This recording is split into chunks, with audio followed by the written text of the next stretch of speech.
Vielen Dank und guten Abend. Es ist ja immer eine Freude, einen Abend mit so vielen im Wortsinne ausgezeichneten Journalistinnen und Journalisten verbringen zu dürfen. Solchen, die bereits mit dem Otto-Brenner-Preis gewürdigt worden sind und denen, die das heute noch vor sich haben.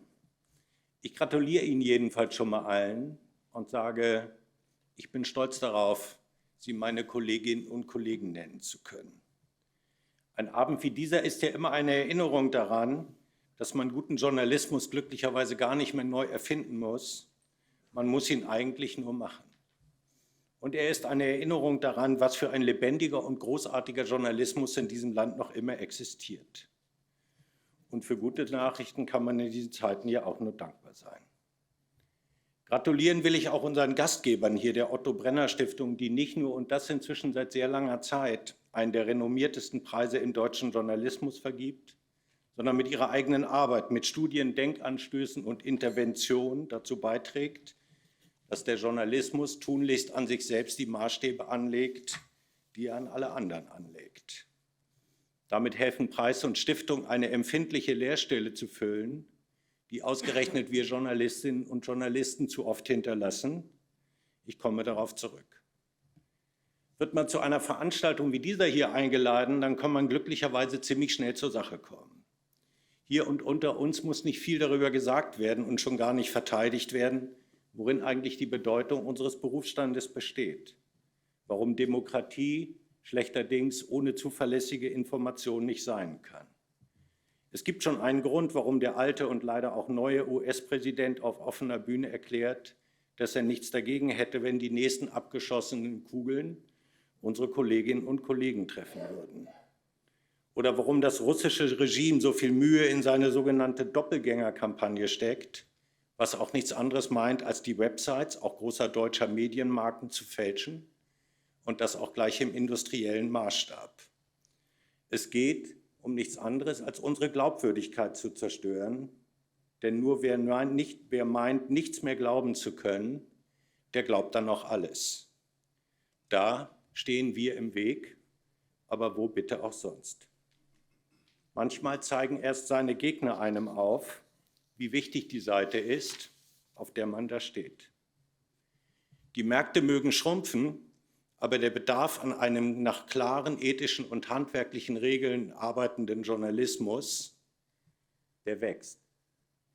Was mich zu der Frage führt, was wir genau für einen solchen Journalismus tun können, wenn die Lichter heute Abend erloschen sind, wenn die Feierstunde vorbei ist.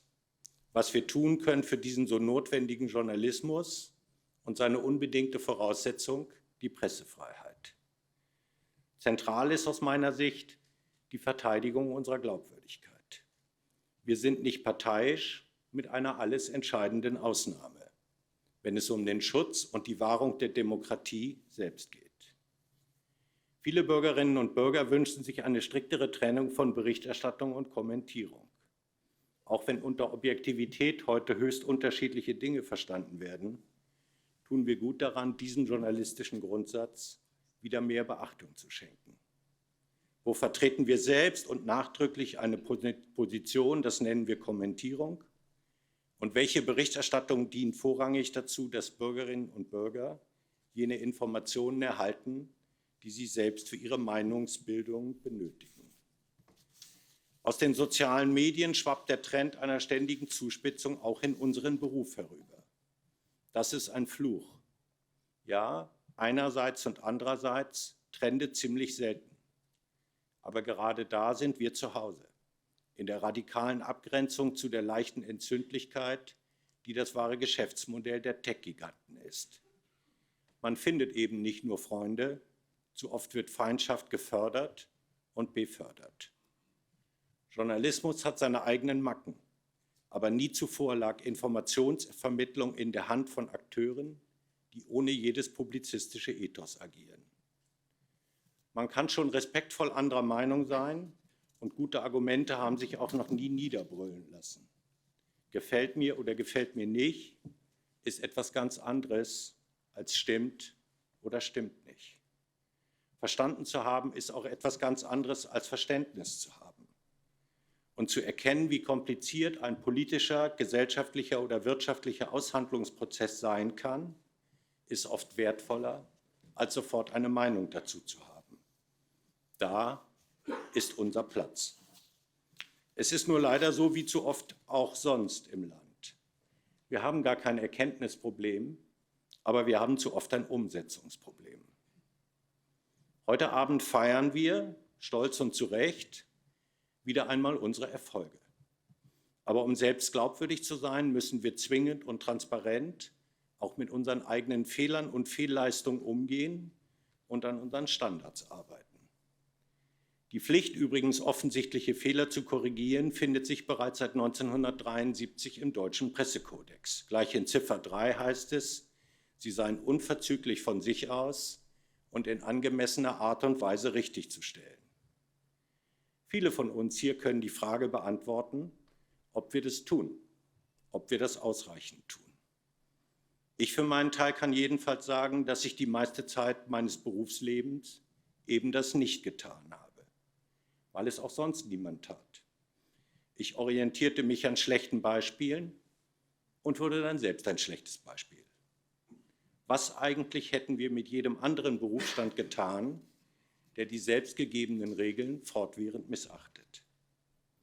Die meisten Menschen in diesem Land, davon bin ich überzeugt, wollen eine faire Presse. Aber sie wollen auch eine faire Presse, eine freie Presse, Entschuldigung. Der Journalismus, das ist seine vornehmste Aufgabe, zieht die Mächtigen zur Rechenschaft. Er schafft jene Transparenz, die in der Demokratie tatsächlich allen Bürgerinnen und Bürgern gehört. Wir, die Journalistinnen und Journalisten, nehmen dieses Recht nur stellvertretend für alle in einer Gesellschaft wahr. Macht haben aber auch die Medien.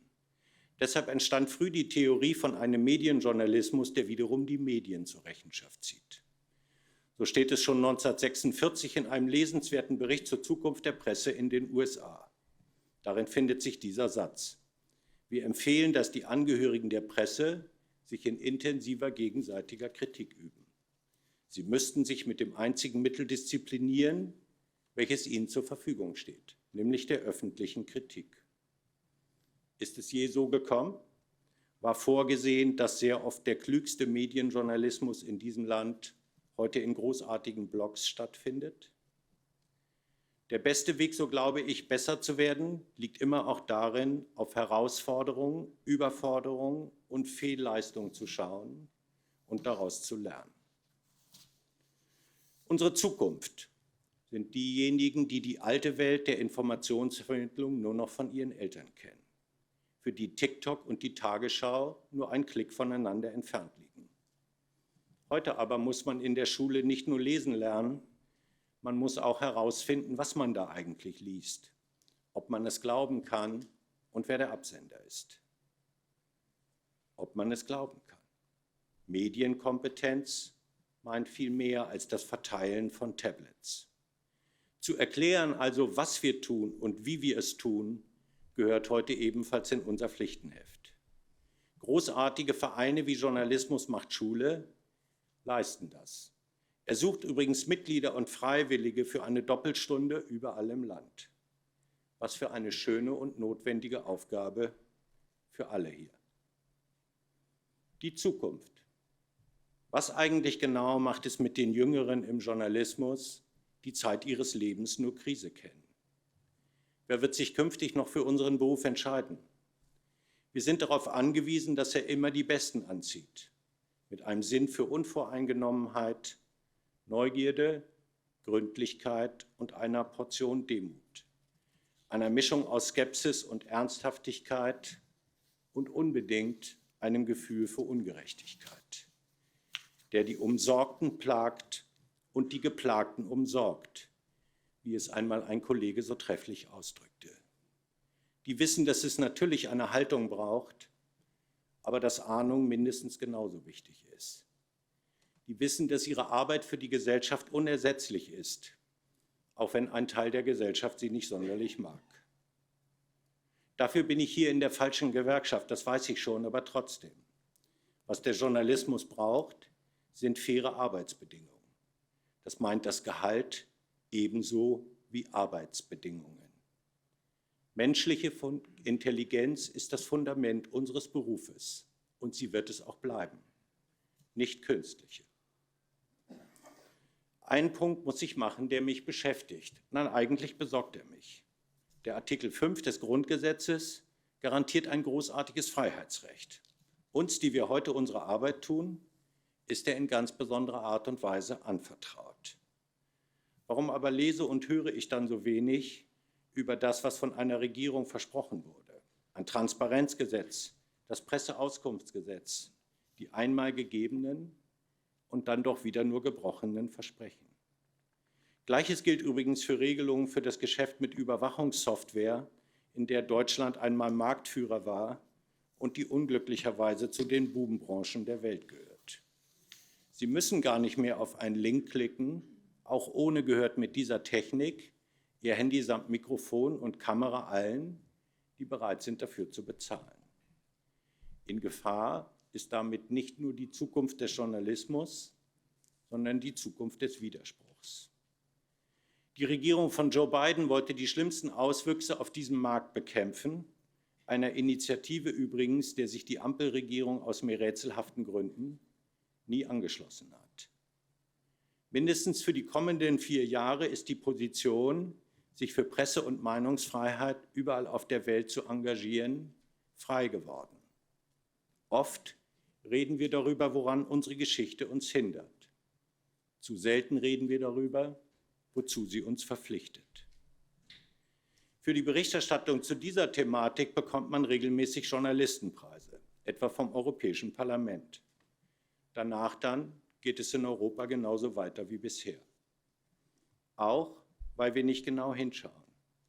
Es ist ohnehin ein Ärgernis, etwas heute zur wichtigsten Sache der Welt zu erklären und morgen nicht mehr hinzuschauen. Wenn es um die Pressefreiheit geht, ist dies schlicht Pflichtvergessenheit. Gerade habe ich die jüngste Studie der Otto-Brenner-Stiftung gelesen, Öffentlichkeit ohne Journalismus, Rollenverschiebung im lokalen Raum. Mit gutem Gespür widmete sie sich zum genau richtigen Zeitpunkt einer der größten Krisen in unserem Berufsstand. In der kommenden Woche wird nicht weit von hier in Berlin der Wüstenradar vorgestellt werden. Eine umfassende Untersuchung darüber, wo bei uns bereits im Land solche Nachrichtenwüsten entstanden sind und was das für die dortigen politischen und gesellschaftlichen Verhältnisse bedeutet. Es wird nichts zu feiern geben.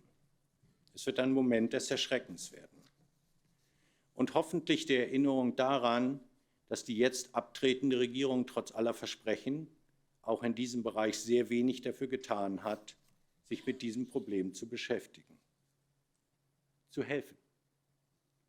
Bei uns fängt es schon mit dem schrecklichen Wort Zustellförderung an. Vorschläge wie die Gemeinnützigkeit von Journalismus oder die Senkung der Mehrwertsteuer finden wenig Beachtung. Sie werden kaum diskutiert.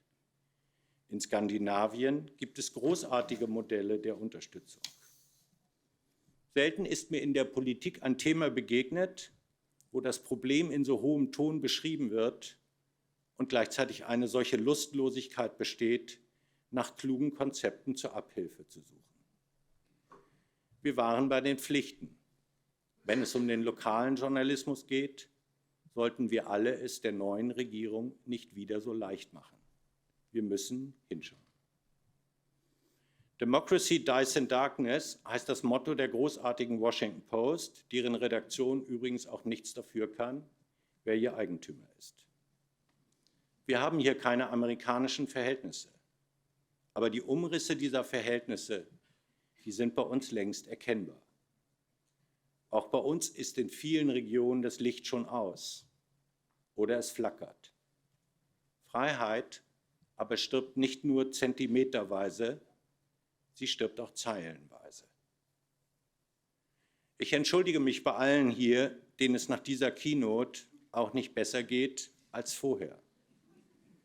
In einer Pressemitteilung der Otto-Brenner-Stiftung habe ich gelesen, dieser Vortrag, also diese Festrede, dürfte ein Höhepunkt der Veranstaltung werden.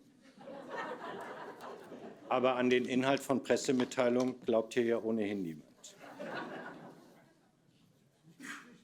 Dies sind schwierige Zeiten. Aber alles, was wirklich wichtig ist, das ist auch schwierig und mühsam. Es gibt schon einen Grund, warum wir es Arbeit nennen. Manchmal tut es auch weh. Aber diese Zeiten, davon bin ich überzeugt, vertragen weder Resignation noch Zynismus. Und das Schlimmste wäre Leidenschaftslosigkeit. Ich wünsche Ihnen einen guten Abend und eine schöne Preisverleihung.